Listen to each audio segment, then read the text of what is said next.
안녕하세요. 김호준입니다.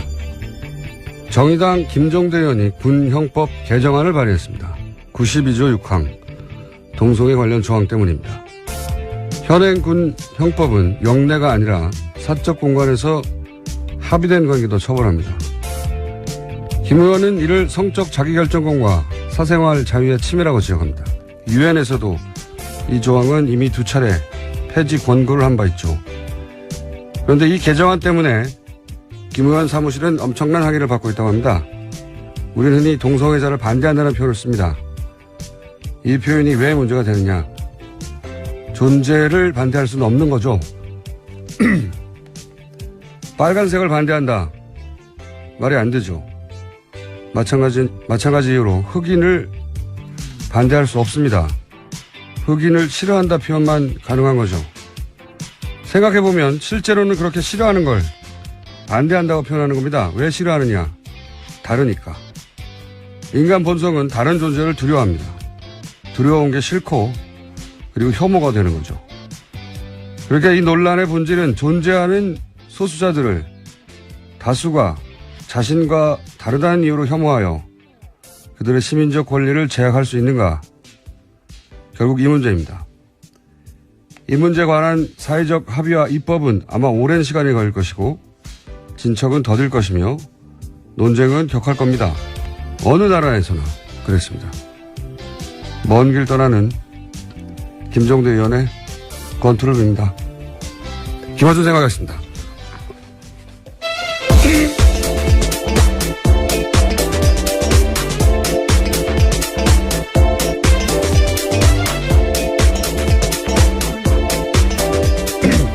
목이 계속 잠기네요. 시사인의 김은지입니다. 자, 목을 풀지 않았더니. 예, 월요일 아침부터 많은 분들이 깜짝 놀라시겠습니다. 네, 목을 풀고 시작했어야 되는데, 저희 책임 PD가 얼굴이 제가 마음에 안 들어가지고 쳐다보다가. 갑자기 왜 그쪽으로 가십니까? 그러니까요, 생긴 게 마음에 안 들어요. 자, 첫 뉴스는요. 네, 북한이 오늘 새벽 탄도미사일로 추정되는 발사체를 발사했습니다. 합동참모본부에서 밝히길 북한은 오늘 오전 5시 39분 강원도 원산 일대에서 동쪽 방향으로 불상의 발사체를 발사했다라고 밝혔습니다. 이어서 대통령이 관련 상황을에게 즉시 보고했고 오늘 오전 7시 반에 NSC 상임위 개최하겠다라고 알렸습니다. 6월 말로 예정된 걸 알려진 이 한미 정상회담, 그 전에 제가 보기에는 앞으로 더 쏠 것 같아요. 예. 최근에 중국과의 관계도 이제 북한이 안 좋은데, 한중 관계가 이제 사드 이전으로 정상화되면 더욱 북한 입장에서는 압력을 받을 테니까 그런 목적도 있는 것 같고, 그 전에 그래서 계속 존재감을 드러내는 이런 미사일 발사가 있지 않겠는가. 속 보니까 여기까지밖에 전달해 드릴 내용이 없고, 좀 구체적인 내용이 나오면 내일 또 다루기로 하고, 다음 뉴스는요? 네, 황교안 전 총리가 세월호 수사에서 외압을 했다라는 구체적으로 관련된 내용들이 드러났는데요. 한겨레 신문이 오늘 아침에 보도했습니다. 황교안 전 총리가 법무부 장관이던 2014년 세월호 사건 수사 과정에서 해경 1, 2, 3정장에 대한 업무상 과실치사 혐의 적용을 막지 못했다는 이유로 당시 변찬욱 광주지검장을 크게 질책했다라는 건데요. 또 김주현 당시 법무부 검찰국장도 업무상 과실치사 적용을 놓고 광주지검 수사팀을 지휘하던 조은석 대검찰청 형사부장과 여러 차례 언성을 높이면서 충돌했다라는 겁니다. 이 뉴스는 이제 몇 차례 저희도 전달해 드렸는데 이번에 이제 구체적인 이름, 직책들이 이제 등장을 하네요. 예, 네. 특정되기 시작한 겁니다. 그 내용은 간단하거든요. 해경 1, 2, 3정, 그러니까 세월호 침몰 당시 가장 먼저 도착했던, 그런데 이제 탈출 방송을 했다고 처음엔 거짓말했다가 나중에 알고 보니 안 했던 그 해경 1, 2, 3정에 대해서 업무상 과실치사 혐의를 광주지검에서는 적용하려고 했는데, 근데 그걸 박근혜 정부에서는 막았다는 거죠. 네, 계속 윗선에서 방해했다라는 겁니다. 왜냐하면 이제 업무상 과실치사가 되면 정부 책임이 되니까, 당시 박근혜 정부는 이게 단순한 해상 교통사고다. 교통사고인데 무슨 정부 책임이 있느냐라고 프레임을 짰는데, 그게 아니라 해경이 업무상의 과실치사를 했다라고 하면 이제 정부 책임이 되기 시작하는 거죠. 이걸 네. 끝까지 막으려고 했고 그 정황이 이제 구체적으로 누가 어떻게 방해했는지가 네. 이름까지 계속 나오는 겁니다. 나오기 시작한 거네요. 이게 몇 번 다뤄졌었어요. 그러니까 특검 때는 여기까지 가지를 못했고 당시 포커스가 이제 대통령과 이재용 부회장의 뇌물죄였기 때문에 용량이 거기 총 집중됐었고 이게 이제 특수본 그 이후 이어받은 특수본 때도 이 문제를 들여다본다고 했지만 실제로 황교안 총리나 수사를 안 했죠. 네, 핵심 당사자 부르지 않고 수사 마무리했습니다. 네. 그럴 수밖에 없었을 것 같아요. 왜냐하면 당시 대행 체제였으니까요. 대행 체제였고 예. 여권 넘버원의 주자, 잠재적인 주자로 여겨졌었고 부담이 됐었겠죠. 여하간 특수본에서도 특검에서도 이 부분은 제대로 수사를 안 했는데 이 사안을 오래 추적했던 한겨레에서 이제 일종의 뭘까요? 추가 특종이 나오는 거죠. 네, 그래서 검찰청법 위반일 수 있다라는 지적을 하고 있습니다. 검찰청법 위반이라는 건 원래 이제 구체적 사건에 대해서는 법무부 장관이 검찰총장만 지휘 감독할 수 있는데 그렇죠. 이건 개별 사건에 대해서 여러 사람이 계속해서 압박했다. 이런 내용입니다. 그리고 나서 압박을 당했던 왜냐하면 결국은 황교안 당시 법무부 장관 더 거슬러 올라가서는 박근혜 정부의 뜻을 거스리고 일선지검에서 이걸 적용을 했거든요. 예, 그렇죠. 법무상 과실치사로 적용을 해버렸더니 무슨 일이 벌어졌느냐. 사람들이 좌천되지 않았나요? 네, 인사보복을 당했습니다. 인사보복 당했다는 이야기는 과거에도 전해드린 적이 있는데 더 구체적으로 그 외의 사람들도 어떻게 됐는지가 이번 보도에 나와 있는데 변찬우 광주지검장이 좌천됐다라는 이야기는 과거에도 전해드렸는데 이분은 아예 검사 옷을 벗었죠. 예, 그렇습니다. 뿐만 아니라 당시에 그 해에 옷을 예. 벗었어요. 예. 아, 그 다음 해입니다. 다음인가요? 예, 예. 2015년에요. 잘못했군요, 제가. 네, 그 다음입니다. 그리고요. 예, 뿐만 아니라 이두식 광주지검 차장도 서울고검으로 밀려났다가 검찰을 떠났다라고 하고요. 이분도 떠났고. 예. 조은석 형사부장도 결국은 좌천됐다라고 합니다. 그리고 뭐 전보됐다가 어디로 밀려났다 이런 얘기가 이제 떠돌기만 하다가 구체적 이름과 보직이 이제 나오기 시작한 이 사안은 다시 수사해야 되겠네요. 네. 알겠습니다. 다음 뉴스는요. 네, 박근혜 전 대통령이 탄핵안 가결로 직무정지된 상태에서도 청와대가 특수활동비를 올해에만 35억 원 썼다라는 보도가 나왔습니다. 계속 뉴스가 나오는데. 네. 그런데 예산을 관리하는 박근혜 정부의 총무비서관이 이 돈을 박 전 대통령이 쓴 게 아니다라고 밝혔는데요. 황교안 권한대행과 비서실장 이하 직원들이 썼다라는 겁니다. 그러자 총리실에서 반발했는데 황 대행이 쓴 일은 없다라고 주장하고 있습니다. 그러니까 수십억 원의 돈이 나갔는데 썼다는 사람은 없는 상황입니다. 그래 이제 또 다른 갈래의 뉴스는 뭐 청와대에 일하는 직원들에게 일종의 보너스 형식으로 덤으로 얹어줬다는 얘기도 나오고 있는데 무슨 생각이 드냐면 일단 총리실에 썼다 아니다 이런 뉴스가 있는 걸로 보아 특수활동비는 실제로 뭐 관련 서류를 제대로 다 남기지 않으니까요. 영수증 없이 쓸 수 있는 돈이죠. 네. 근데 이제 이 돈을 누가 썼다고 해야 할까? 그래야 탈이 안 날까? 그런 고심의 흔적이 있어요. 총리실에서 썼다라고 저쪽에서는 아니라고 하고 아니라고 하는 뉴스가 맞을 것 같아요. 왜냐하면 총리실에 있는 특수활동비를 쓰지 왜 청와대 걸 땡겨 쓰겠습니까? 예. 그러니까 이런 뉴스는 뭐랄까요? 누가 썼다고 하지? 이런 고심의 흔적이 보인다. 총무비서관은 이제 격리 역할을 하는 거거든요.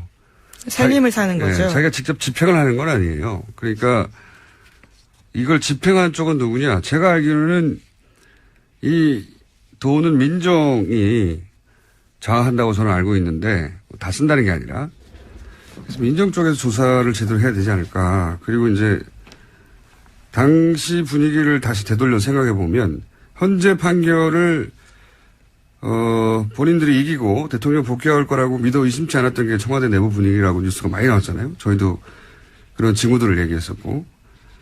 그러면 그때로 돌아가서 그때 기준으로 가장 긴급한 게 뭐냐. 그때 기준으로 가장 긴급하고 중대한 거는 현재 판결을 이기기 위한 모든 활동이란 말이죠. 특수활동비가 예를 들어서 소위 태극기 집회나 가짜뉴스 이런 활동과 어차피 아무도 모르게 집행할 수 있는 작업인데 이런 활동과 관련된 것에 단 한 푼도 쓰이지 않았을까? 어차피 이길 헌재 판결인데, 당시 청와대 내부 분위기로는. 그런 가능성을 배제할 수 있나? 예. 저는 개인적으로 그런 의구심이 드는데, 과연 문재인 정부가 문서도 남지 않은 자금을, 그런 조사를 지금 이 시점에 박하게 할 수 있을까? 뭐, 그런 생각도 동시에 듭니다. 여간 찜찜한 뉴스로 남지 않겠는가? 네. 네, 하루 5천만 원씩 썼다는 뜻이거든요. 정말 많이 쓴 겁니다. 70일 동안 그렇죠. 35억이거든요. 하루도 안 빠지고 5천만 원. 예. 토요일 직원들 수당을 줬다고 하더라도 35억은 굉장히 많은 돈이어서요. 의문이 남는 건 사실입니다. 이렇게 해명될 일은 아닌 것 예. 같은데 과연 제대로 조사할 만한 자료가 있을까? 그리고 그 조사를 박하게 계속할 수 있을까? 민정. 우병우 전 민정수석도 조사 대상이 될 수 있는 건데 이 사안 관련해서 할 수 있을지는 모르겠습니다. 다음 뉴스는요? 네, 박근혜 전 대통령 지난 25일에 2차 공판이 있었습니다. 거기서 박 전 대통령 쪽은 검찰이 법원에 제출한 수사기록 대부분을 증거로 사용하는 데 반대한다라고 밝혔습니다. 참고인 조사받은 수백 명을 일일이 법정에 불러서 신문해달라는 요구를 해서 재판부에서 시간 낭비다라는 난색을 표하게 만들었습니다. 증인도 참고인도 이제 이게 계속 이런 뉴스가 나오는데 지연시키는 이유는 지난 시간에 유능한 변호인단의 변호를 받고 있는 삼성 이재용 회장 재판이 먼저 진행돼서 거기서 이재용 부회장이 무죄를 받거나 아니면 뭐 상당한 혐의를 벗거나 그렇게 자객식의 재판이 유리하게 작용될 때까지 시간을 끄는 거 아니냐 이런 생각을 제가 전해드렸는데 한 가지 더 생각해 보자면 예전에 탄핵 심판 때 생각해 보면 전략이 아주 극단적이었어요.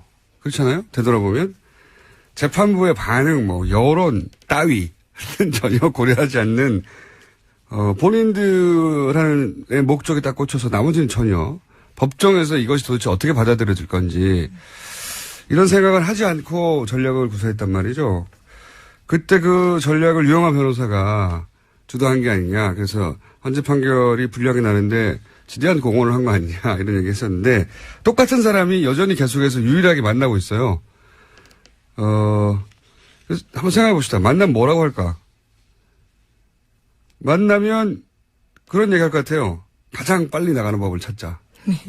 그렇지 않겠습니까? 예. 예, 구속 만기가 6개월이라 뭐 이런 그렇죠. 의미인가요? 예. 네, 제가 보기에는 재판을 구속 만기까지 계속 지연시켜서 구속 만기 이후 풀려난 상태로 재판을 받자. 이런 전략이 아니겠는가. 예, 쉽지 않아 보입니다. 대통령 적용 혐의가 18가지거든요. 다르게 또 영장을 칠 수도 있을 거라고 봐서요. 근데 이제 구속영장이 연장되는 거는 정치적으로 부담스러워서 안 할 거라고 생각하고 본인들 생각이 그렇게 할 수 있다는 거죠. 그 목표가 정해졌으니까 가능한 모든 수단을 동원해서 지연시키는 게 아닐까 또. 지난번에도 얼토당토하는데 저희가 보기에는 그랬잖아요. 근데 그랬던 두 분이 또 만났잖아요. 나머지 그건 잘못된 전략이다. 법정에서 불리하다. 말해줄 사람이 없는 것 같으니까 그런 이유도 있지 않겠는가. 그런 전략일 가능성을 배제할 수 없다. 이분들이 해왔던 전력을 보면 이재용 부회장 재판까지 기다리는 것만으로는 법정에서 좀 불리하거든요.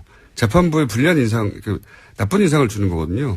그렇게 보일 가능성이 예, 큽니다. 의도적으로 지원한다고 보이게 되는데 그거를 개의치 않는 거죠 지금. 그럴 가능성도 있는 것 같습니다. 다음 뉴스는요. 네, 이낙연 국무총리 후보자 국회 인준이 난항 겪고 있습니다. 위장 전입 논란으로 촉발된 야권의 공세가 계속되고 있고 여야 입장차가 좁혀지지 않고 있습니다. 그리고 이제 야당은 문재인 대통령이 나와라. 예, 이거는 문재인 대통령이 해결해야 된다. 네, 입장을 밝히라라고 예. 요구하고 있습니다. 자, 이 문제는 저희가 간만에 오자 토론을 마련했습니다. 네. 딱 적합한 사안인 것 같아서 오자 토론을 통해서 한번 각 당의 입장 그리고 민주당 입장을 오자 토론에 나온 당사자 의원들로부터 들어보도록 하겠습니다. 자, 다음 뉴스는요. 네, 서훈 국정원장 후보자가 국정원 댓글 사건을 조사하겠다고 밝혔습니다. 국정원의 보수단체 지원 의혹 등에 대해서도 사실관계 살펴보겠다라고 했는데요. 국정원 내 최순실 우병우 라인이 있었다라는 의혹에 대해서도 취임하면 사실관계 살펴보겠다고 밝혔습니다. 뭐 당연히 해야 할 일이죠. 예. 국정원 내에도 우병우 라인이 있다고 하는 뉴스는 탄핵 기간이 많이 나왔었죠. 근데 그분이 그때 그 이후로 어떻게 됐는지는 뉴스가 전혀 없는데. 그리고 국정원의 보수단체 지원은 당사자들의 자백에 가까운 뉴스도 있었고요. 예. 댓글 사건도 윤석열 검사가 컴백한 이상 이 사건도 역시 다시 다뤄주겠죠. 네. 알겠습니다. 다음 뉴스는요. 네, 녹조에서 나오는 독성 물질인 마이크로시스틴이 4대강 바닥에 쌓인 펄에서도 검출됐다라는 JTBC 보도가 있었습니다. 겨울철에 수거한 펄에서 나온 건데요. 녹조가 심해지는 여름에는 수치가 더 높아질 것으로 보인다는 겁니다. 환경연합에서 낙동강 6곳 등의 펄을 채취해서 일본 대학 연구팀에 맡겨 조사한 결과입니다. 특히 강에서 펄이 거의 형성되지 않은 점을 고려하면 4대강은 이미 물이 고여있는 호수라고 봐야 한다라는 지적도 나오고 있습니다. 그렇군요. 호수. 예. 일본 대학팀에 맡겼더니 겨울에 수거한 건데 수치가 이미 WTO 기준까지 육박했고 이게 만약에 여름에 수거한 펄을 조사하면 훨씬 수치가 높을 것이다. 네. 그래서 강에서는 펄이 형성되지 않는데 강에는 펄이 없죠 원래. 강에는 펄이 없어야 되는 거죠. 계속 흐르는 물인데 뻘이 형성되지 않아야 될 곳에 형성됐다는 점에서 보면 4대강은 호수라고 봐야 한다. 예, 일본 대학 연구팀의 결과입니다. 이 4대강은 근데 자연 환경을 훼손한 문제이기도 하지만 이게 단순히 이명박 대통령 혹은 청와대의 의지만으로 이루어질 수가 없어요.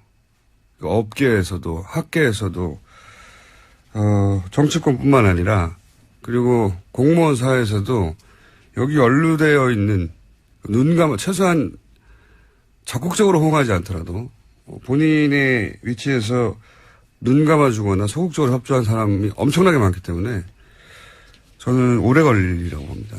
이 진상을 밝히는 게 굉장히. 근데 이제 해야 하는 일이죠. 네, 환경단체에서도 4대강 인명사전 같은 거 만들어 놓은 게 있거든요. 거기 보면 말씀하신 인물들에 대해서 나온 것들이 있습니다. 근데 그건 이제 그 밖에서 바라봤을 때 책임 소재고 실제 이제 문재인 정부가 감사를 통해서 내부 감사를 통해서 밝혀질 일들은 그보다 더 클 수도 있고 또 밖에서 보기에는 이 사람이 책임자였는데 알고 봤더니 훨씬 더 중요한 인물이 있었을 네, 수도 그렇죠. 있고 그렇게 밝혀져 가겠죠. 근데 인물 중심으로 갈 수는 없지만 인물을 다 배제하고 갈 수도 없는 큰 사건이다. 예. 이렇게 큰 일이 어떻게 순조롭게 이루어졌는지 다음에 이런 일이 없기 위해서라도 그 결정 과정 전체를 다시 되짚어 봐야 되는 것 같습니다. 자, 다음 수는요. 하나 정도 더 할 수 있을 것 같은데. 네, 트럼프 대통령의 러시아 스캔들 파문이 맞사위이자 핵심 측근인 큐시너 백악관 선임 고문에게 옮겨붙고 있습니다. 탄핵론도 점점 확산되고 있습니다. 미국 워킹턴 포스트는 제러드 큐시너가 지난해 12월 달에 뉴욕 트럼프 타워에서 주미 러시아 대사를 만나 정부 간 비밀 대화 채널을 구축하자라고 제안했다고 보도했습니다. 점점점 몸통으로 가고 있네요. 예. 그동안은 보좌관이나 특보 이런 얘기였는데 이제 가족으로 가네요. 예. 미국 정보 당국이 가장 위험한 인물이라고 거론하거나 보도되는 게 이 주미 러시아 대사거든요. 근데 이 사람하고 따로 비밀 채널을 만들자라고 사위가 했다는 게 그렇게까지 않네요, 이미. 예. 그러면 이제 그 다음 단계는 이게 사위 혼자 할 수 있는 일이냐. 트럼프 대통령이 허락한 거 아니냐. 여기까지 가면 탄핵 사안이 될 수도 있는데. 실제적으로 탄핵하기 어렵죠. 정치적 지형이 현재는 그렇습니다. 하원, 상원 다 공화당이 다수당이기 때문에. 어쨌든 탄핵 국면에 들어가면 TBS 연락 부탁드립니다.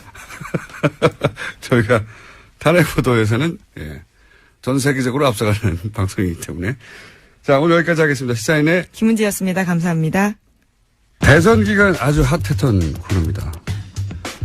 오자토론. 저희가 앞으로 긴급 사안이 있을 때마다 청와대만 NSC를 수집하는 게 아니다. 뉴스 공장 5당 안보회의를 저희가 사안이 있을 때 긴급히 소집하기로 했는데 오늘 소집 날짜가 잡혀가지고 5분을 모셨습니다. 이제는 일당이 아니라 이제 여당이 됐기 때문에 첫 번째로 소개해드리겠습니다. 더불어민주당 이철희 의원 나오셨습니다. 안녕하십니까. 네. 자유한국당 정유섭 의원 나오셨습니다. 네, 안녕하세요. 네. 국민의당 송금주 의원 처음으로 나오셨습니다. 네, 안녕하십니까. 바른정당의 진수희 전 의원 나오셨습니다. 네, 안녕하세요. 저희가 애정하는 의원님입니다. 정의당의 진수희 전 의원이 애정하는. 저거 아니고? 예. 실망이에요. 엄청 좋아했는데. 급실망. 네. 정의당 이정미 의원 나오셨습니다. 네, 안녕하세요. 이정미입니다. 자, 오늘 주제는 간단합니다. 이철희 의원 방어, 나머지 공격. 저는 이정미 의원을 믿습니다. 권력을 주란 말이에요. 자, 그러면 이제 우선, 여당이 됐으므로, 네. 이철희 의원님께서 이낙연 총리 후보자 인사청문회가 이렇게 문제가 되고 있는데, 이거 어떻게 해야 되느냐. 여당의 입장을 대변해 주신 다음에 얻어 터지시는 시간 갖도록 하겠습니다. 자. 제가 이낙연 총리 후보자 청문위원으로 참여했던 사람이라 쟁점이 뭐였는지는 잘 알고 있고요. 또 이게 과연 이제 그야말로 낙마시킬 사유냐 아니냐에 대해서는 뭐 제가 그 야당 청문위원들하고도 얘기를 해봤는데 그를 사유로 보시는 분들은 없는 것 같아요. 그러나 전체적으로 대통령이 공약한 사항에 대해서 가장 중요한 첫 번째 인사부터 못 지킨 거에 대해서 문제제기하는 거기 때문에 청와대도 그 점에 대해서는 솔직히 인정을 했고요.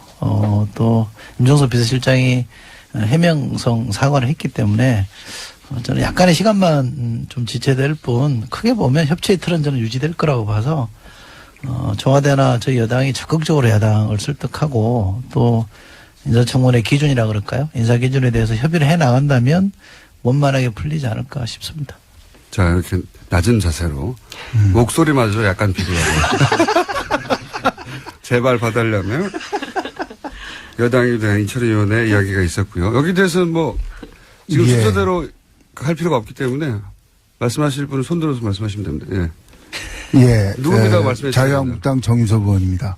저도 이낙연 그 지사에 대해서 굉장히 의외였어요. 이게 4선 의원이시고 지사지냐고 그래가지고 그렇게 흠결이 없을 줄 알았는데 사람은 역시 털어서 먼지 안 나는 사람 없다. 그래가지고 완전한 사람은 없는 것 같습니다. 이낙연 의원이 과거 기준에 의하면 당연히 부적격이죠. 총리로서 그 도덕적인 흠결이 분명히 나왔습니다. 그것도 한두 가지가 아니라 여러 가지가 나왔어요. 그렇기 때문에 당연히 부적격인데 이거를 그러면 어떻게 할 거냐. 지금 뭐 엊그제 임종석 비서실장이나 우원식 여당 원내대표 얘기했듯이 지금 내각을 빨리 구성해야 되고 국정 안정을 해야 되는데 지금 총리 인준 가지고 이렇게 끌 거냐 하는 그런 문제가 있어요. 그래서 저희는 생각이 이게 어쨌든 정치적인 타결이 있어야 되겠다. 정치적인 해법을 모색해야 되겠다. 흠결은 있지만 지금 상황을 봐서 이거를 인준하는 것에 관해서 정치적으로 각 당에서 협의를 해서 결론을 내줬으면 좋겠다 그렇게 생각을 합니다.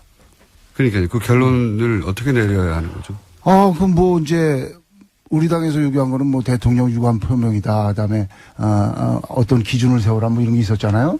그런데 그런 조치들이 안 돼 있으니까 뭐 오늘 본회의하기 전에 각 당 원내대표들이 만난다든지 또는 대통령 하고 뭐 상의를 한다든지 해서 어떤 해법을 찾아야죠. 그냥 갈 수는 없잖아요. 대통령 사과가 아니면은 절대로 안 된다. 이게 입장인지 아닌지부터 궁금해요. 예. 원내대표끼리 만나야죠. 일단. 한 걸음 물러서신 듯. 예. 이게 빨리 굉장히 없애버려. 합리적이신데요. 네. 굉장히 합리적이시고 지나치게 합리적이어서 재미가 왜 그랬어요 오늘? 전쟁을 치러올 줄 알았는데 이렇게 예. 스무스하게. 대선 때처럼 이렇게 치고받고 해야 되는데 다들 한쪽은 비굴하고 한쪽은 합리적이고. 자, 이 사안, 그래서 대통령이 꼭 나와야 되는 거지. 왜냐하면 언론에서는 항상 계속 대통령이 사과해야 된다는 게 야당의 입장처럼. 어떻습니까? 제가 좀 말씀드릴까요? 네. 예, 바른정당의 진수입니다. 이 문제는 임기 초기에 뭐 대통령의 높은 지지율로 그냥 적당히 덮고 넘어갈 문제는 결코 아니고요. 아마 여당도 그럴 생각은 아닌 것 같아서 이제 다행인데. 네. 이게 그냥 좋은 게 좋다고 덮고 갈 문제가 아닌 것이 이 인사청문이 이번 한 번으로 끝나는 일이면 뭐 그럴 수도 있겠어요. 근데 앞으로 임기 5년 동안 수없이 많은 인사청문을 할 텐데 그때마다 이 기준을 명확하게 구체적인 기준을 설정을 안 하고 가면 그때마다 이런 문제가 나타날 것이기 때문에 보는 국민들은 굉장히 짜증나고요. 그 당하는 정부나 청와대나 여당 입장에서도 굉장히 피곤할 일이다 이렇게 생각을 해서 차제 물론 이제 이 조각이나 총리 인준이 조금 며칠 더 걸리더라도 이걸 좀 구체적인 기준 그러니까 적용할 수 있는 아주 이 기준을 좀 분명히 구체화해 놓고 가는 게 서로에게 좋겠다 이런 생각을 하고요. 저는 개인적으로 이 대통령께서 후보 시절에 이 5가지 기준을 너무나 구체적이고 분명하고 단호하게 이야기를 하시는 걸 보고 저 개인적으로 좀 불안했어요. 저거 지키기 굉장히 힘들 텐데. 해보신 그다음에 분으로서. 예. 장관도 해보신 분으로서. 다른 공약하고는 달리 이거는 취임하자마자 그렇죠.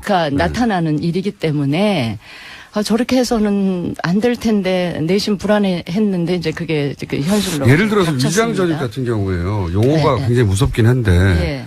그러니까 제가 이제 다행히 예. 국정기획위원회에서도 그렇고 여당 입장에서도 좀 더 구체적인 기준을 마련하겠다고 나오니까 그건 다행이고요. 네. 그거를 해야지 안 그러면 그렇죠. 지금 뭐 이 정부는 다를 줄 알았는데 막상 굉장히 신선하고 굉장히 여성도 많이 예. 등용하고 그래서 국민들이 박수 치는데 뚜껑 열어보니까 이런 상황이라서 다들 이제 실망이 됐을 텐데 조금 예컨대 위장전입의 경우는 부동산 투기 목적 이외에 다른 네. 거는 좀 용인해 이렇게 주자든지. 풀어주는 네. 거라든지 국정 문제도 아들의 경우 병역 기피의 의도가 있지 않은 경우는 조금 풀어준다든지 이런 기준하는 기준을 좀 문제죠. 구체화하는 게 필요하고요. 지금 대통령 사과가 꼭 필요하냐 안 하냐 예, 이 예. 문제는 이게 지금 후보에서 대통령이 되신 지 정말 얼마 안 되셨잖아요. 그러니까 예. 국민들 기억 속에 그 약속한 게 너무나 분명하고 우리 흔히 하는 얘기로 잉크도 안 마른 뭐 이런 거기 때문에 대통령께서 꼭 사과가 아니라 조금 당신이 직접 인선도 나와서 발표하신 것처럼 한 번은 나오셔가지고 입장 이야기하시고 이렇게 하겠다라는 이야기를 해주시는 게 좋겠고요. 야당이 이렇게 지금 이야기를 하는 거를 여당 입장에서 그냥 반대를 위한 반대, 뭐 발목 잡고 흠집낸다 이렇게 하실 일은 아니고 정말 여당이랑 협치를 위한 시작, 출발점으로서 이걸 좀 분명히 해놓고 가자 이런 취지로 문제 제기한다는 걸 좀 이해하시고 좀 그렇게 잘 풀어나갔으면 좋겠어요. 네. 방금 내는 이철이 의원이 고개를 푹 숙이고 네. 제 말이 뭐 구구절절 맞으니까 그렇죠. 진수 의원 잘하시네요. 굉장히 잘하세요. 네. 굉장히 잘하셔서 저희가 다른 멤버들은 계속 바뀌는데 진수 의원님이 계속 나오시고요. 러블리진. 예. 아니, 바른정당에 사람들이 좀 없어서 그렇습니다. 정유섭 의원님은 하는 거 봐서 계속 나올 거예요. 근데 이건 또 있긴 있지 않습니까? 초반에 말씀하신 대로 대통령의 인선이니 대통령이 초반에 나와서 설명해야 된다는 요구도 일리 있지만 한편으로는 대통령까지 굳이 나오지 않아도 되는 사안인데 정권 초반인데 이렇게 기선을 좀 제압하려는 대통령이 워낙 잘 나가니까 요새 인기가 그런 목적도 야당에는 마음 한구석에 있지 않습니까? 근데요, 이게 너무 또 잘 나가다 보면 높은 지지율에 취해가지고 부담. 이게 최근에 왜 그 일부러 좀 떨어뜨려 주시려고? 아니. 약간 그게 취하다 보면 이렇게 법이나 정해져 있는 룰도 자꾸 뛰어도 된다라는 유혹에 착각을 할까봐 빠지고 그렇게 되면 실수가 나올 수도 있고 최근에 왜 검찰 서울중앙지검장 임명하는 네네. 과정에도 약간 문제 제기가 있었잖아요. 그런 식 4대강 정책감사 지시하는 것도 이 프로토콜에서 좀 어긋나는 이런 문제들이 너무 발생할 높아서. 수가 있기 때문에 네. 제가 정신 차리라고. 유시민 전 장관이 방송에서 조금 이렇게 미리 그 워닝이라고 보기엔 그런데 충고를 좀 하셨던데 그거랑 같은 맥락에서 제가 드리는 말씀입니다. 그러면 여당으로 가셔야 될 분인 것 같은데요. 너무 높아서 실수할까봐 이 우려에 대해서 감동적이지 네, 않습니다. 너무 지나치게 감동적인데 이철희 의원님은 이 우려에 대해서 어떻게 생각하십니까? 고맙죠. 이 코너는 다음 시간에 폐지될 것 같습니다. 대통령이 꼭 나와야 된다에 대해서는 어떻게 생각하세요? 저는 민주주의가 발전하는 과정이라고 봅니다. 지난 정부에서 논란이 벌어졌던 것에 비하면 이 정부에서 벌어지는 논란은 훨씬 진전된 거라고 저는 생각하기 때문에 이거 자체를 이렇게 나쁘게 바라보지는 않고요. 또 야당이 전부는 아닙니다만 야당의 일부가 뭐 기싸움 차원에서 대통령에게 사과를 요구하는 측면도 있겠죠. 뭐 그거 가지고 그러나 시비 걸 생각은 없고요.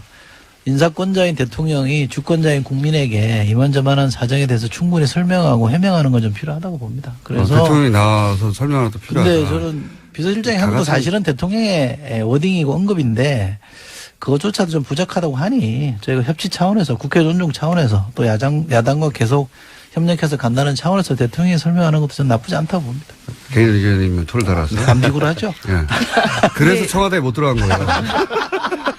아니 그런데 이제 제가 이번 과정을 보면서 많은 분들이 인사청문회 원칙과 기준을 좀 더 세분화해야 된다 이런 얘기들을 많이 하시잖아요. 그런데 문재인 대통령께서 후보 시절에 얘기했던 인사 5원칙이라고 하는 것은 지난 시절에 고위공직자들이 진짜 누구든 이런 문제를 피해갈 수 없었고 또 근데 다 그러니까 그냥 또 덮고 가고 그러면서 이런 관행이 계속 반복되어 왔던 것에 대해서 이제 한 번은 끊고 가자라고 하는 의지가 있었던 것이고. 정의당입니다. 예, 그래서 아까 이제 뭐 부동산 투기 목적 얘기하셨지만 교육 목적으로의 위장 전입들도 또 있는 것이거든요. 예. 그래서 뭐 여러 가지 그 대원칙에 대한 그 세부적인 기준을 마련한다라고 하는 것에 대해서는 동의를 하지만 이것이 야 해보니까 진짜 다 어쩔 수 없더라 이러면서 이 원칙 자체가 흔들리면서 국민들이 어떤 특권과 불공정에 대한 강력한 그 혁신을 바라는 이런 마음에 다시 좀 상처를 주는 방식은 아니었으면 좋겠다. 그래서 하자가 있었던 부분은 진짜 하자가 있다.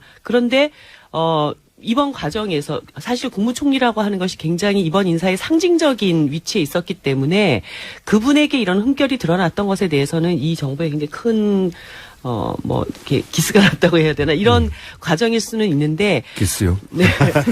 근데 저렴한 표현은 뭐라고 표현을 아무튼 흠집이라고 해주시죠. 흠집. 근데 이제 전반적인 국정 운영을 해가는 과정에서 이번 인사가 낙마되는 과정까지 가게 된다면 이 정부의 첫 출발에 굉장히 큰 어려움을 겪게 되기 때문에 이번 문제에 대해서는 좀 겸허히 반성하고 수행해달라 이런 요구를 하고 또 야당들은 이 문제를 계기로 해서 앞으로의 인사 과정에서는 좀 철저하게 더 청와대 자체의 검증이 필요하다 이런 경고를 주고 이렇게 수습돼 가는 게 맞지 않을까. 정의당에서는 대통령 사과 혹은 대통령이 직접 해명이 필요하다 안 필요하다? 저는 사실은 대통령께서 직접 나와서 얘기를 하시는 것도 나쁘지 않다고 생각을 했어요. 근데 그것이 이제 하나의 반드시 통과돼야 될 관문이다.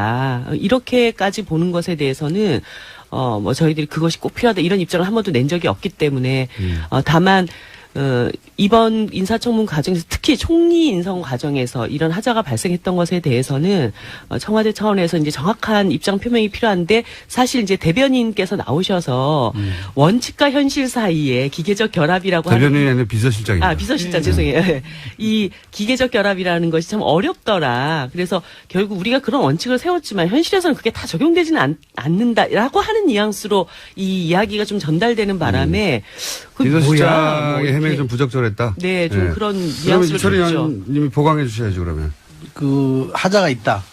또는 뭐 과거 기준으로 보면 이게 낙마할 정도다라는 건 아니죠. 사실 팩트를 제가 인사청문위원을 해보면서 과거의 위장전입 관련해서 쭉 사례들을 뒤집어 보니까 부동산 투기가 아닌 경우에는 대체로 국회에서도 용인했던 정도거든요. 이분은 그 부인이 이낙연 총리 부인이 본인의 학교 문제 때문에 그랬던 거고 또 뭐 결과적으로 보면 이제 효과를 못 봤던 그래서 되돌아온 케이스였거든요. 그래서 이런 정도의 사안은 특별히 무슨 뭐 부동산 투기라거나 다른 사익을 취하려고 했던 게 아니기 때문에 용인할 수 있는 수준이었고요.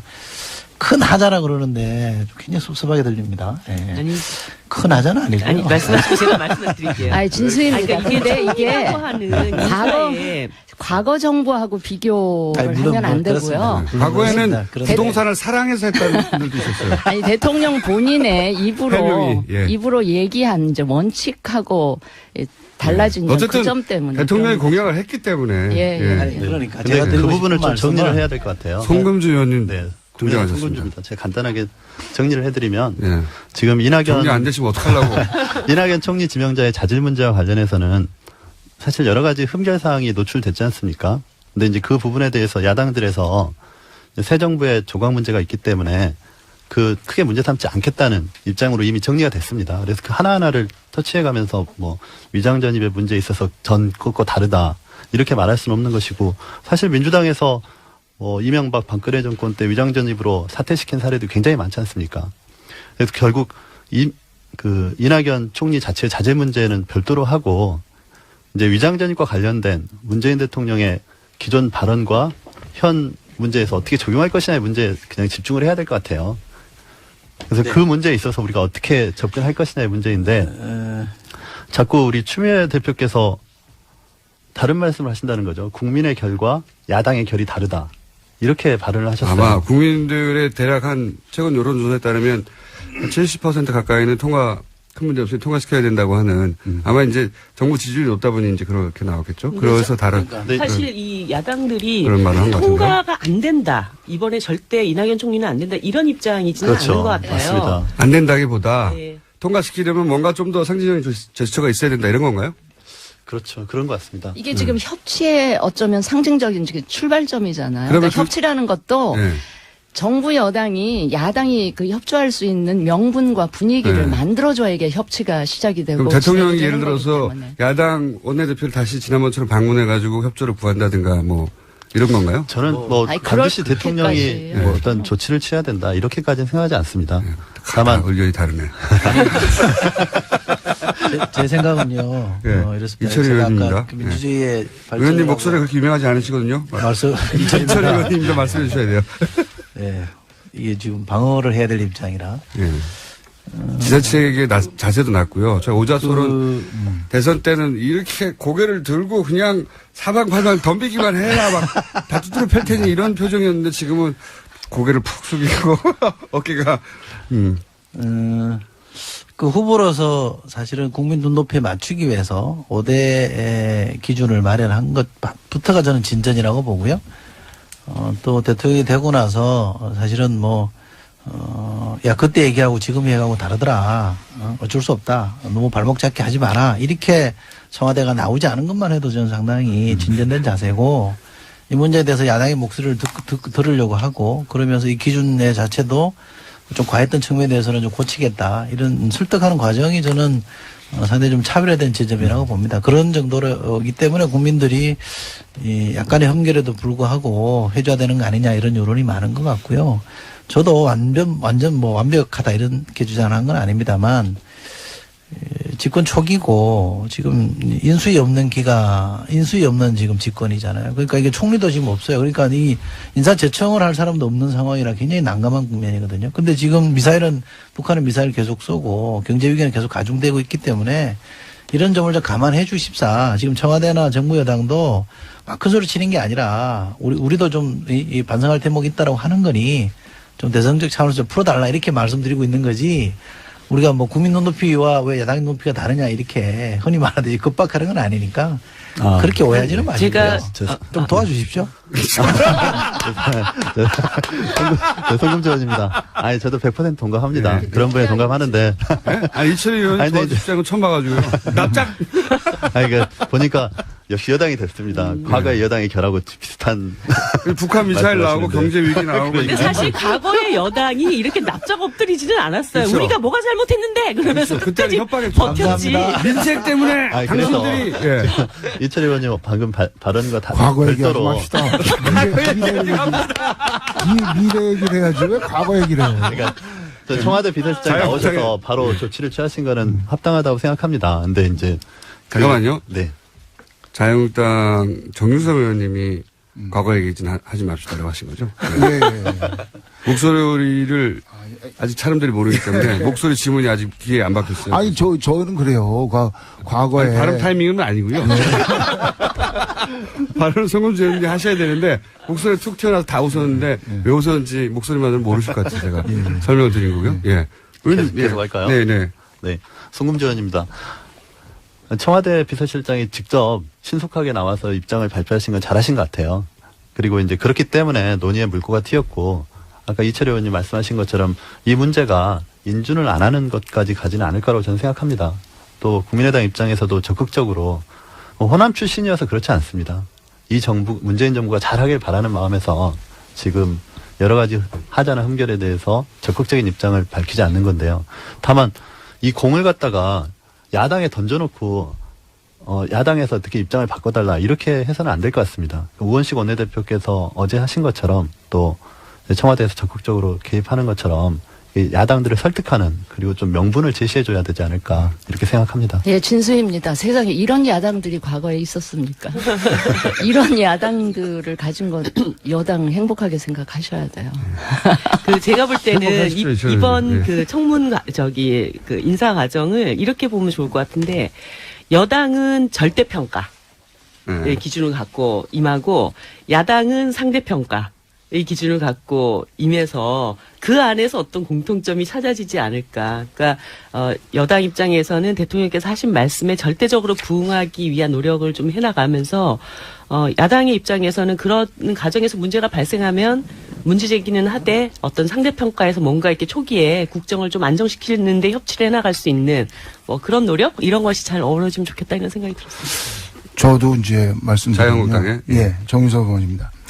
저희도 뭐 이 새 정부 출범하는데 발목 잡고 싶은 생각은 없어요. 있는 거 같으시던데. 없어요. 근데 보면 이 위장전입이 벌써 그 이낙연 총리 후보 또 김상조 또 강경화 이 계속 나오잖아요. 그러니까 기준은 분명히 하고 또 문 대통령이 후보 시절에 얘기한 5대 배제원칙을 절대 임명 안 하겠다고 했던 거에 대한 유감 표명은 있어야죠. 그리고 정치적인 타협을 해야지. 이게 계속 나올 겁니다. 그렇지 않으면 이 문제 가지고 계속 후보 하나하나마다 낙마시키는 문제 가지고 싸워야 되니까 유감 표명하실 건 하시고 정치적으로 타협할 건 하고 그게 해결책이 아닌가 그렇게 생각을 해요. 다들 이철희 의원님을 바라보는 제가 이번에 그 과정에서 좀 아쉬웠던 게 김상조 교수님 건이었는데 갑자기 이제 이낙연 총리 인사청문 과정에서 김상조도 막 이러면서 이제 좀 업되는 게 있었잖아요. 근데 나중에 보니까 김상조 교수의 내용은 사실 위장전입이라고 얘기하기가 굉장히 좀 뭐 우편물 받으려고 주소 이전해놓고 이랬던 과정이더라고요. 그래서 자기 집에 살지만 않으면 다 위장전입니까? 그래서 제가 좀 아쉬웠던 게 뭐였냐면 강경화 그 장관 인사를 미리 위장전입 문제를 미리 이제 공개를 네네. 했잖아요. 그럴 때 김상조 교수님도 이렇게 사전에 이거를 파악했을 때 국민들이 위장전입이라고 이렇게 인식하지 않을 수 있는 이런 과정이 있었는데 우리가 봤던 이거는 큰 문제가 아니었습니다를 미리 딱 얘기를 했으면 거기에다가 위장전입이라는 표현을 굳이 쓰면서 근데 그거 말고는 쓸 표현 네. 단어가 없어요. 법적으로는 위장전입이에요. 예. 그래서 그거를 미리 강경화 내정자처럼 공개를 했었으면 좋았지 않았을까 이런 생각이 들더라고요. 미리 이제 청와대에서 판단하지 않고. 김상조 교수의 얘기가 나와서 말인데 그 위장이 될 수가 없잖아요. 왜냐하면 본인은 미국 가 있는데 주소 우편물 받기 위해서 어떤 주소를 해놓은 거는 위장전입이라는 그러니까 위장하려도 위장이 안 되는 사실이기 때문에 이런 거는 좀 구분해 주는 게 맞다는 그러니까 거죠. 차제에 이제 그런 기준들을 조금 구체화하자는 주민법도 그럼 좀 바꿔야 되는 게 아닌가. 만약에 그렇다면 그렇잖아요. 지금은 전부 다 위장전입인데 착한 위장전이라고 할 수도 없고 어쩔 수 없는 위장전이라고 할 수도 없고. 자, 1부 여기서 마치고 3부에 다시 만나겠습니다. 이철희 의원, 정유섭 의원, 송금주 의원, 진주 의원, 이정미 의원 만나고 있습니다. 3부에서 다시 뵙겠습니다. 김호준입니다. 6월 말로 예정된 걸로 알려진 이 한미 정상회담. 그 전에 제가 보기에는 앞으로 더 쏠 것 같아요. 예.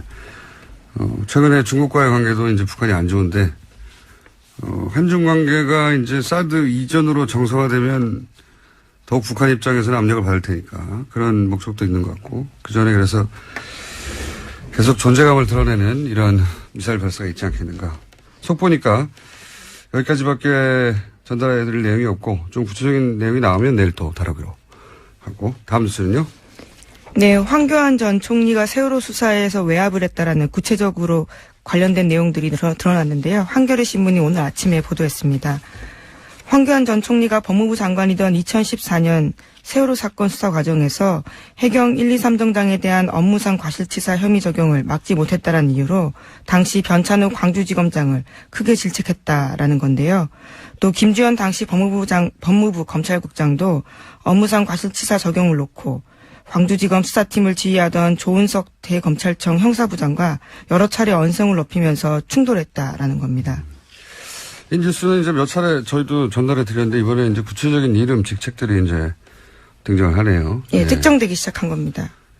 그 내용은 간단하거든요. 해경 1, 2, 3정, 그러니까 세월호 침몰 당시 가장 먼저 도착했던, 그런데 이제 탈출 방송을 했다고 처음엔 거짓말했다가 나중에 알고 보니 안 했던 그 해경 1, 2, 3정에 대해서 업무상 과실치사 혐의를 광주지검에서는 적용하려고 했는데 근데 그걸 박근혜 정부에서는 막았다는 거죠. 네, 계속 윗선에서 방해했다라는 겁니다. 왜냐하면 이제 업무상 과실치사가 되면 정부 책임이 되니까 당시 박근혜 정부는 이게 단순한 해상 교통사고다. 교통사고인데 무슨 정부 책임이 있느냐라고 프레임을 짰는데 그게 아니라 해경이 업무상의 과실치사를 했다라고 하면 이제 정부 책임이 되게 정하는 거죠. 이걸 네. 끝까지 막으려고 했고 그 정황이 이제 구체적으로 누가 어떻게 방해했는지가 네. 이름까지 계속 나오는 겁니다. 나오기 시작한 거네요. 이게 몇 번 다뤄졌었어요. 그러니까 특검 때는 여기까지 가지를 못했고 당시 포커스가 이제 대통령과 이재용 부회장의 뇌물죄였기 때문에 용량이 거기 총 집중됐었고 이게 이제 특수본 그 이후 이어받은 특수본 때도 이 문제를 들여다본다고 했지만 실제로 황교안 총리나 수사를 안 했죠. 네, 핵심 당사자 부르지 않고 수사 마무리했습니다. 네. 그럴 수밖에 없었을 것 같아요. 왜냐하면 당시 대행 체제였으니까요. 대행 체제였고 예. 여권 넘버원의 주자, 잠재적인 주자로 여겨졌었고 부담이 됐었겠죠. 여하간 특수본에서도 특검에서도 이 부분은 제대로 수사를 안 했는데 이 사안을 오래 추적했던 한겨레에서 이제 일종의 뭐랄까요 추가 특종이 나오는 거죠. 네, 그래서 검찰청법 위반일 수 있다라는 지적을 하고 있습니다. 검찰청법 위반이라는 건 원래 이제 구체적 사건에 대해서는 법무부 장관이 검찰총장만 지휘 감독할 수 있는데 그렇죠. 이건 개별 사건에 대해서 여러 사람이 계속해서 압박했다 이런 내용입니다. 그리고 나서 압박을 당했던 왜냐하면 결국은 황교안 당시 법무부 장관 더 거슬러 올라와서는 박근혜 정부의 뜻을 거스리고 일선 지검에서 이걸 적용을 했거든요. 예, 그렇죠. 업무상 과실치사로 적용을 해버렸더니 무슨 일이 벌어졌느냐.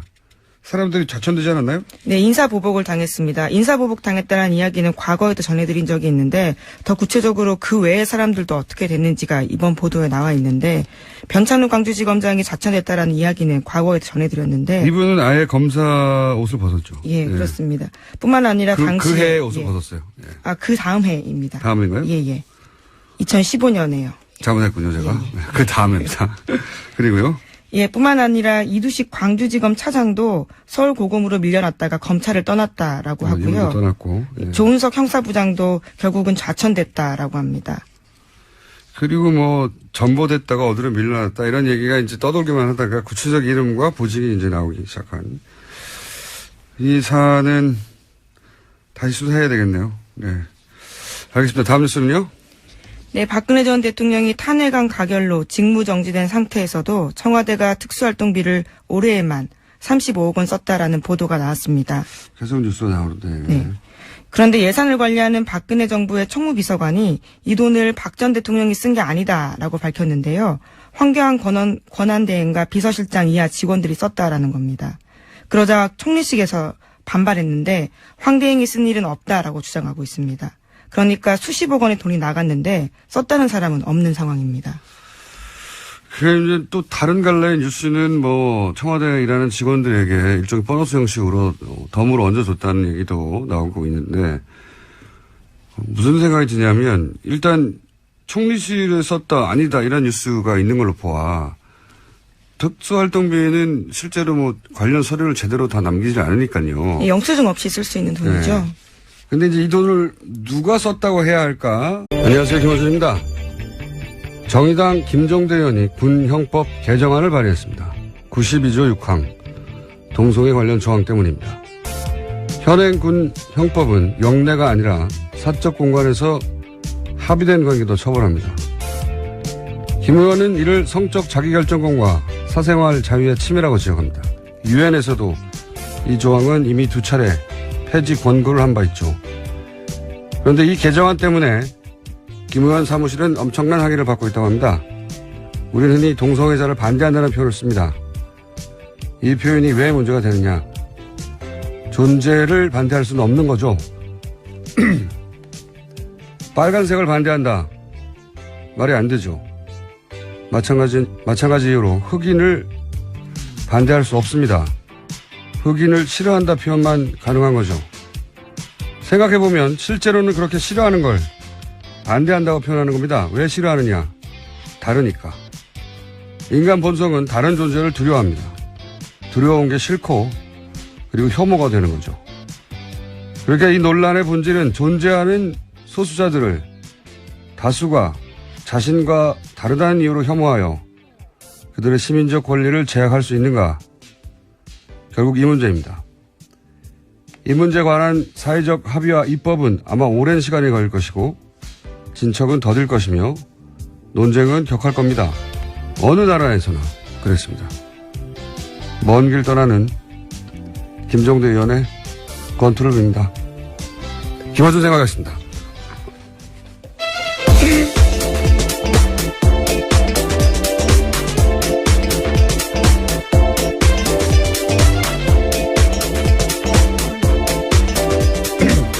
목이 계속 잠기네요. 네. 시사인의 김은지입니다. 자, 목을 풀지 않았더니 예, 월요일 아침부터 많은 분들이 깜짝 놀라시겠습니다. 네, 목을 풀고 시작했어야 되는데 저희 책임 PD가 얼굴이 제가 마음에 안 들어가지고 쳐다보다가 갑자기 왜 그쪽으로 가십니까? 그러니까요. 생긴 게 마음에 안 들어요. 자, 첫 뉴스는요. 네, 북한이 오늘 새벽 탄도미사일로 추정되는 발사체를 발사했습니다. 합동참모본부에서 밝히길 북한은 오늘 오전 5시 39분 강원도 원산 일대에서 동쪽 방향으로 불상의 발사체를 발사했다라고 밝혔습니다. 이어서 대통령이 관련 상황을에게 즉시 보고했고 오늘 오전 7시 반에 NSC 상임위 개최하겠다라고 알렸습니다. 그래야 탈이 안 날까? 그런 고심의 흔적이 있어요.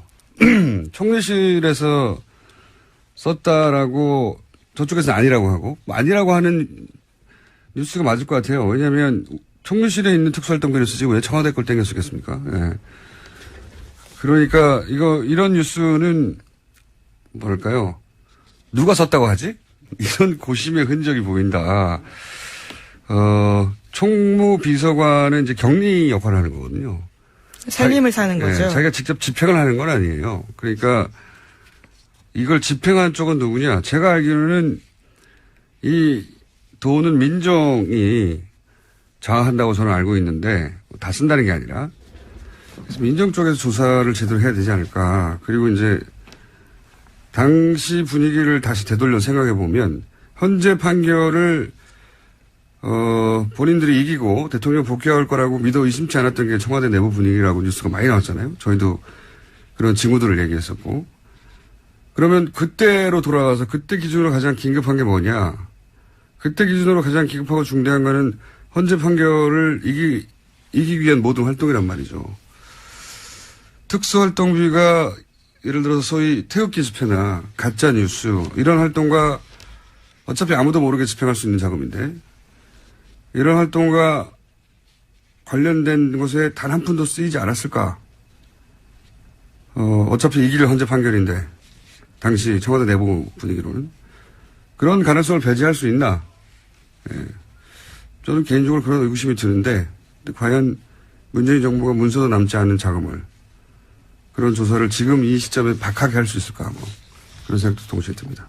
여간 찜찜한 뉴스로 남지 않겠는가 네, 하루 5천만 원씩 썼다는 뜻이거든요. 정말 많이 쓴 겁니다. 70일 동안 그렇죠. 35억이거든요. 하루도 안 빠지고 5천만 원. 예. 토요일 직원들 되기도 수당을 줬다고 하더라도 35억은 굉장히 많은 돈이어서요. 의문이 남는 건 사실입니다. 이렇게 해명될 일은 아닌 것 예. 같은데 과연 제대로 조사할 만한 자료가 있을까? 그리고 그 조사를 박하게 계속할 수 있을까? 민정. 우병우 전 민정수석도 조사 대상이 될 수 있는 건데 이 사안 관련해서 할 수 있을지는 모르겠습니다. 다음 뉴스는요? 네, 박근혜 전 대통령 지난 25일에 2차 공판이 있었습니다. 거기서 박 전 대통령 쪽은 검찰이 법원에 제출한 수사 기록 대부분을 증거로 사용하는데 반대한다라고 밝혔습니다. 참고인 조사받은 수백 명을 일일이 법정에 불러서 신문해달라는 요구를 해서 재판부에서 시간 낭비다라는 난색을 표하게 만들었습니다. 증인도 참고인도 이제 이게 계속 이런 뉴스가 나오는데 지연시키는 이유는 지난 시간에 유능한 변호인단의 변호를 받고 있는 삼성 이재용 회장 재판이 먼저 진행돼서 거기서 이재용 부회장이 무죄를 받거나 아니면 뭐 상당한 혐의를 벗거나 그렇게 자객식의 재판이 유리하게 작용될 때까지 시간을 끄는 거 아니냐 이런 생각을 제가 전해드렸는데 한 가지 더 생각해 보자면 예전에 탄핵 심판 때 생각해 보면 전략이 아주 극단적이었어요. 그렇잖아요? 되돌아보면 재판부의 반응, 뭐 여론 따위 전혀 고려하지 않는 본인들의 목적에 딱 꽂혀서 나머지는 전혀 법정에서 이것이 도대체 어떻게 받아들여질 건지 이런 생각을 하지 않고 전략을 구사했단 말이죠. 그때 그 전략을 유영하 변호사가 주도한 게 아니냐. 그래서 헌재 판결이 불리하게 나는데 지대한 공헌을 한 거 아니냐 이런 얘기 했었는데 똑같은 사람이 여전히 계속해서 유일하게 만나고 있어요. 그래서 한번 생각해 봅시다. 만나면 뭐라고 할까? 만나면 그런 얘기 할 것 같아요. 가장 빨리 나가는 법을 찾자. 네. 그렇지 않겠습니까? 예. 예, 구속 만기가 6개월이라 뭐 이런 그렇죠. 의미인가요? 예. 네, 제가 보기에는 재판을 구속 만기까지 계속 지연시켜서 구속 만기 이후 풀려난 상태로 재판을 받자. 이런 전략이 아니겠는가. 예, 쉽지 않아 보입니다. 대통령 적용 혐의가 18가지거든요. 다르게 또 영장을 칠 수도 있을 거라고 봐서요. 근데 이제 구속영장이 연장되는 거는 정치적으로 부담스러워서 안 할 거라고 생각하고 본인들 생각이 그렇게 할 수 있다는 거죠. 그 목표가 정해졌으니까 가능한 모든 수단을 동원해서 지연시키는 게 아닐까 또. 지난번에도 얼토당토하는데 저희가 보기에는 그랬잖아요. 근데 그랬던 두 분이 또 만났잖아요. 나머지 그건 잘못된 전략이다. 법정에서 불리하다. 말해줄 사람이 없는 것 같으니까 그런 이유도 있지 않겠는가. 그런 전략일 가능성을 배제할 수 없다. 이분들이 해왔던 전력을 보면 이재용 부회장 재판까지 기다리는 것만으로는 법정에서 좀 불리하거든요. 재판부에 불리한 인상, 나쁜 인상을 주는 거거든요. 그렇게 보일 가능성이 예, 큽니다. 의도적으로 지원한다고 보이게 되는데 그거를 개의치 않는 거죠 지금. 그럴 가능성도 있는 것 같습니다. 다음 뉴스는요. 네, 이낙연 국무총리 후보자 국회 인준이 난항 겪고 있습니다. 위장 전입 논란으로 촉발된 야권의 공세가 계속되고 있고 여야 입장차가 좁혀지지 않고 있습니다. 그리고 이제 야당은 문재인 대통령이 나와라.